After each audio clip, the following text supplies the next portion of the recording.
That Don't Sound Right is a podcast about talking the way we did before the internet, when you could not prove anyone right or wrong. All the expertise was contained in the people involved with the conversation. I'm Peter. I'm Cecil, and I hope you enjoy our conversations. And as you listen, if you find yourself silently saying, that don't sound right, send us a comment. You're one of us. You can easily get that. That should be standardized everywhere. Yes. Yeah. I don't care which we pick. Just pick one. And I have a feeling Liberia also has our way of doing the date. Yep.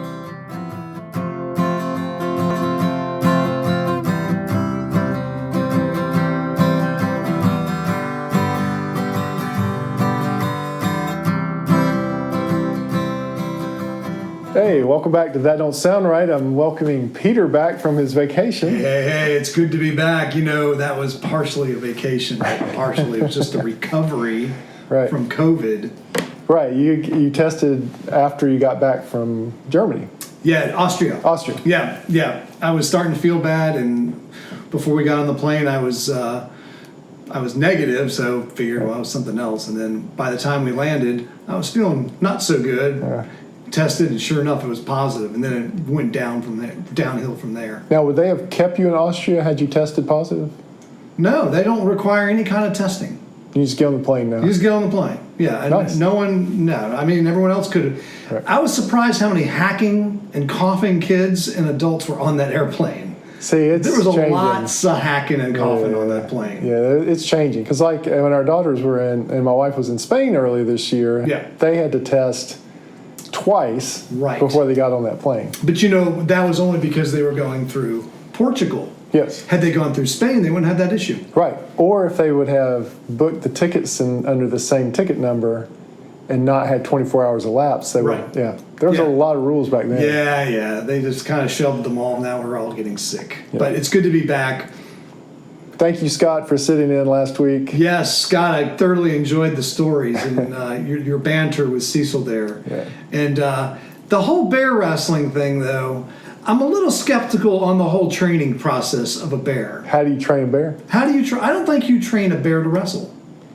So Ricky, which he allowed me to use his name today. Hey, I talked to Ricky today, and he said several things about that. All right. Said, one, I had to make a correction in that he did not pay $20 to wrestle the bear. His friend paid him $20 to wrestle the bear. So that's the first correction. So he did it basically for free. He basically did it for free. And so I don't know what the rest of the setup was, but Ricky's part of it, he was paid $20 to wrestle the bear. I'd really like to hear how that conversation went down. Yeah, absolutely. I can imagine. So then the second thing was, he said, in response to Scott and I's situation that we put forth in our last episode about whether a trained fighter could beat a bear, Ricky said there's no way. He said there's no way to beat the bear. Yeah, well, I mean, here's the thing. Is the bear trained to wrestle? I don't think the bear is trained to wrestle. The bear was trained, the bear is trained to, what he would do is Ricky gave me these details today, he would basically put his mouth on your shoulder, and then when the trainer gave a word, he would basically kind of sweep your legs and just lay down on you. Yeah. So it was a trick. Yeah. It wasn't really wrestling. Yeah, I think I still say in that whole scenario, the bear is not trained to wrestle or even do the trick. Right. The bear is trained not to eat you. Yes. Well, he said you were warned explicitly not to anger the bear. Well, then of course you're never going to beat the bear in wrestling. So you couldn't hit the bear or pull the bear's fur. Okay, all right. That's fair. You could wrestle all you want. You shouldn't be pulling, the hair of your opponent. No. Well, I guess in professional wrestling there is some punching and grabbing of hair. So that's so he said there's no way you can beat the bear. Yeah, I can buy that, especially under those parameters. But again, I still contest that the bear is trained not to eat you, and if the bear forgets his training, you're a goner. Yes, right. I don't think $20 was enough. Not for me. No, that $20 is not enough. I mean, there's a lot of things besides getting eaten that could happen with that wrestling incident. You just get crushed into that bear. So he's got an even better story that he's going to tell me about a monkey. Gotcha. All right. So we'll see. Wrestling monkey? It wasn't a wrestling monkey, but we'll see where that story goes. So So while I was away, did you get any work done in the garage here in the I did in the TDSR carport and recording studio? I started putting in a new engine seal on the Ranchero. Okay. So if you haven't been listening, Peter and I have got 2 project cars. I have a Ranchero and he has a Scout. Thus the car repair series in our podcast. I think if you've noticed that, so we say we talk about transportation and we talk about food. Yeah. But we've talked a lot about bears. Yeah, I guess we're on our sick, and then I've got some more material. I've got a letter from a listener about a bear. Yeah. So we're due to see a bear in this town, aren't we? We saw one in Kernersville last week while you were gone. Oh, really? Mm-hmm. You saw I didn't see it, but it was in the paper. There was a sighting? Yeah, there was a sighting. Okay, yeah. We might just become a bear-centric podcast. Maybe we'll have to go wrestle Wrestle a wild bear. He would. The thing I was talking about today is I think the story. There's a little thunder in the background in the studio. Yeah, this is we're experiencing some weather here. Dark and stormy night. I think it would make a good story, a good movie, to tell Ted the Terrible, the bear. Yeah. Tell his story from his perspective. Oh, that would be pretty clever. Yeah. So the scene starts as like a wide pan of the Alaskan tundra. Yeah. And the young Ted the Terrible is running across the tundra, free and happy. And then, however, he gets captured, and the whole story about him on the wrestling circuit. So, would you have someone narrate, or would you have someone talk for the bear? I think you'd narrate. The voice of the bear. Yeah. Well, I think you'd narrate over. Oh, you'd narrate? Yeah, maybe. Because you could have the voice of the bear. Yeah. That might be pretty funny. Who would you cast to be the voice of the bear? Voice of the bear. You'd have to. I don't know. It'd be interesting to see who you get, like Owen Wilson or something. That's right. Yes. Yeah. He would be good. Yeah, something like that.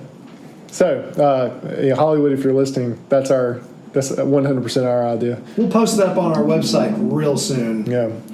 So, yes, I did work on my car. So, interestingly enough, we were talking about spark plugs because you changed the spark plugs in your 4Runner. Yeah, I did. So I changed them in my Honda, right. 2004 Honda Accord 4-cylinder. This is the one that was stolen from under your nose. Right.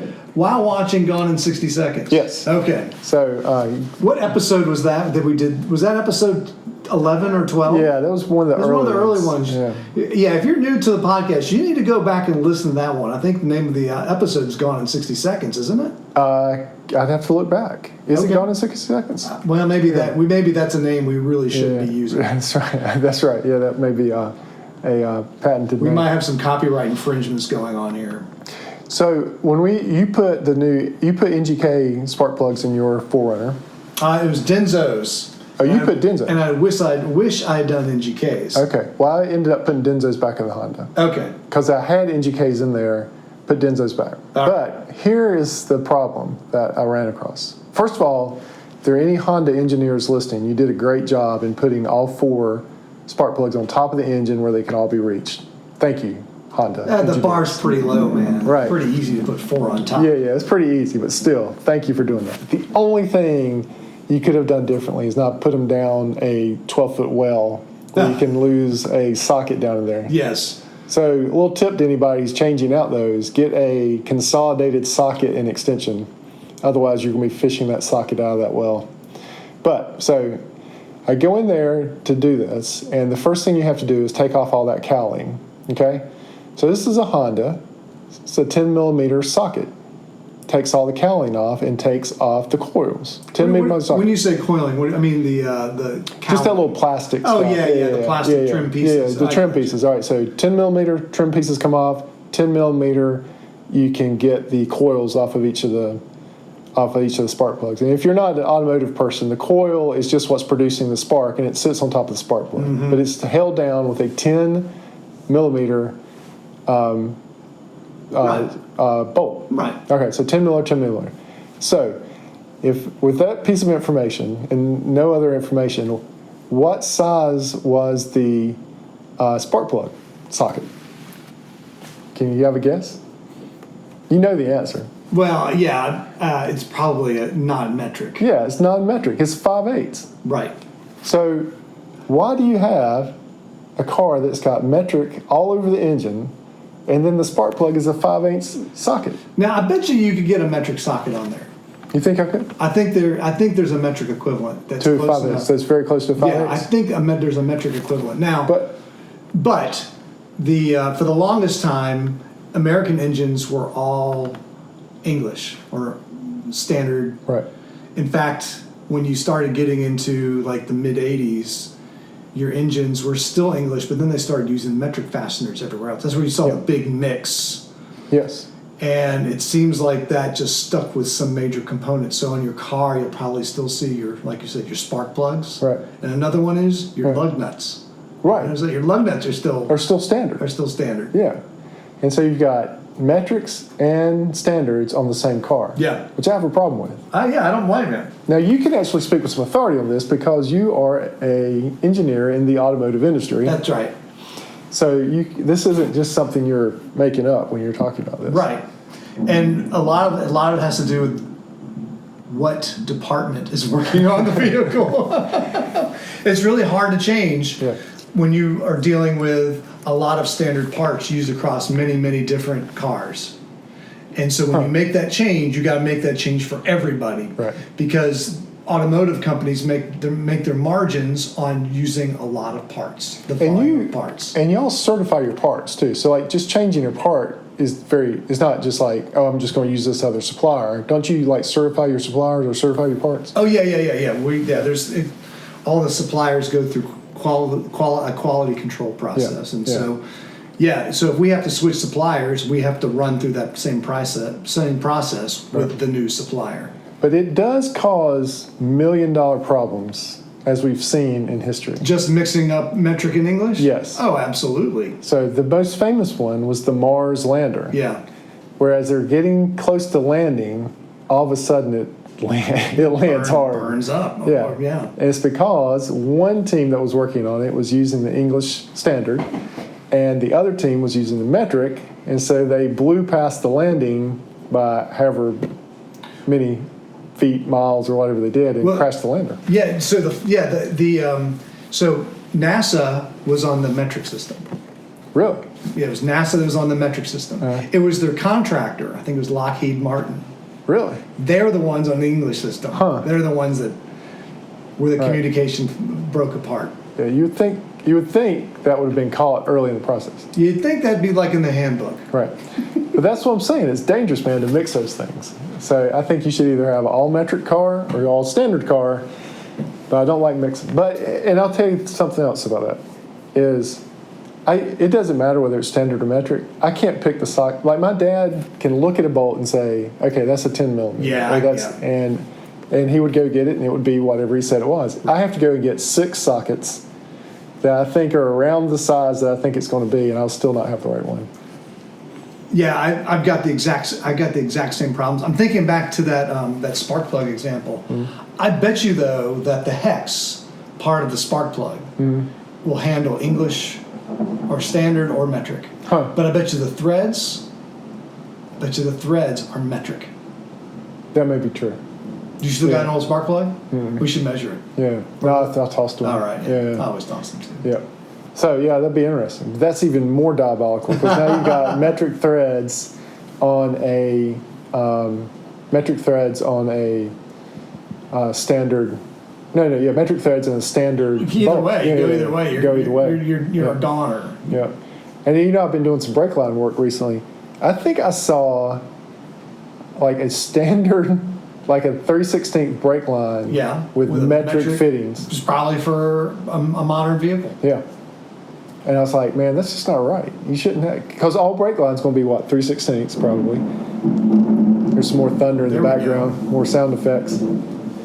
Hey, so fun fact, we're only one of 3 countries in the world that are still in the English system. Really? Yeah. What are the 3? Let's see, I'm trying to remember. I think I know one of them's Liberia. It seems pretty random. Liberia, yes. Liberia, and that I thought the other one started with an L also. Huh. But yeah, there's only 3 of us. Wow. The United States, Liberia, and another one. Well, I did read a meme today that said that the only time that the standard system still makes sense is with temperature, because 100 degrees sounds hot, compared to what would it be about 100 degrees Fahrenheit. Fahrenheit sounds hotter than when you say 100 degrees Fahrenheit in Celsius, which would be like 30 or 40. But it's super easy. It's in the mid-30s. Yeah. It's super easy that 100 degrees Celsius is boiling. That's true. Right. Yeah, the math is easier. Math is super easy. Yeah, the math is super easy. But on a summer day, it seems hot when you say it's 100 degrees outside. So the crazy thing was when we were in Austria, it was in the mid to high 30s. It was really hot. 30 Celsius. Celsius. Which is I was constantly doing the math. And so I finally figured out the easy way to do the math on this one. So I've had to do a lot of this conversion recently. So tell me what your system is. So my system is from going from metric to English in temperature. Well, you figure that on a scale from 0 to 100, you count that as a percentage. Okay. All right. So let's say it's 30 degrees Celsius. So I'd convert that to 30%. Okay. Because from 0 to 100 in Celsius is the same range as 32 to 212, which is 180 degrees. Right. So what I do is I take 30% of 180. Wow. That gives me 60. Then I add what the other part was the 32. That gives me 92. I'm done. That's the going the other way.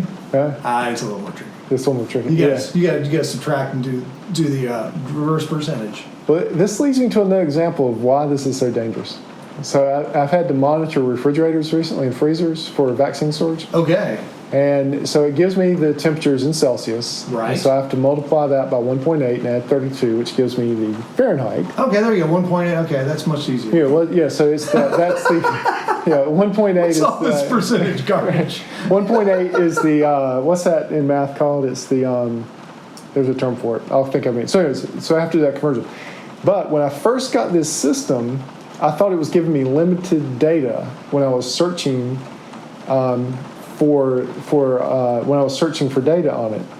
But it turns out they calculate date in this system year, month, day. So like 22, 20. So like today would be 5/8. No, it'd be 22/5/8. They use a different. They use like a European model or Canadian model for notations of date. Oh, the date, yes. Yeah, and so when I figured that out, then I was able to go and get all my data. But until then, it looked like I was, I didn't know how to search for the data because you had to put the month and day in differently than you do in America. Yeah, the one I've seen, it's day, month, year. Right. Okay, that's it. That's what I've seen. Day, month, year. Yeah. So the day, month, year. So it was low enough in the day range that I was looking that it was still under 12. Right. So to me, it looked like month, day, year instead of day, month. Exactly. Yes. You can easily get those mixed up. You can easily get that. That should be standardized everywhere. Yes. Yeah. I don't care which we pick. Just pick one. And I have a feeling Liberia also has our way of doing the date. Right. Yeah. So if you're under 12 on the day month system, it's very confusing. That's right. Especially if you're trying to convert. Well, I think we have come to the end of another episode of That Don't Sound Right. Yes, wake up, we're done. We're done. So we are at episode 46, I think. Man, it's going by quick. Yeah, so... Maybe not for our listeners, but it's going by quick for us. And we still have something special, we think, planned for the end of the summer, early fall. A couple, I think we're up to 2 special things. Oh, 2 special things? Yeah, I think we're up to 2 special things. We'll nice. announce them real soon. Okay. But if you have time, go to our links and buy a T-shirt, buy a cup, post us on social media. Right. We're also on tdsrpodcast@gmail.com if you want to send us an email. Got a couple other emails recently. Brad, by the way, he has an exotic pet. So we will talk about that real soon. So if you didn't listen to it last week, I was bemoaning the fact that I currently don't know anybody with an exotic pet. I'm going to ask him to bring it to one of our recordings. Oh, awesome. How awesome would that be? That would be great. So you can actually, meet him, and then you will now know someone with an exotic pet. I'd be back in balance. Yes. Oh, we almost didn't do Words of Wisdom. Oh, yeah. What is the Words of Wisdom? It's since we're talking about these there's words of wisdom where don't be outside right now. Hey, should we go get in the bathtub? Turn the shower on. As listener number 2, if you since you listened to the episode, tested that out That's in the right. sun last week. No, it's measure twice, cut once. Those are the words of wisdom. That's right. Measure twice, cut once. And you know what the converse of that is? What's that? Measure once, cuss twice. Yeah. And I'm the same with this as I am with the choosing a socket. I'll measure twice, cut once, and it'll still be wrong. Oh, well, good. That's why you need to get 3. Right. You pick 3, plus or minus 1. Yeah. Well, y'all keep talking. Hey, we're out of practice. Yeah. So let me try it again. Stay curious. Good night.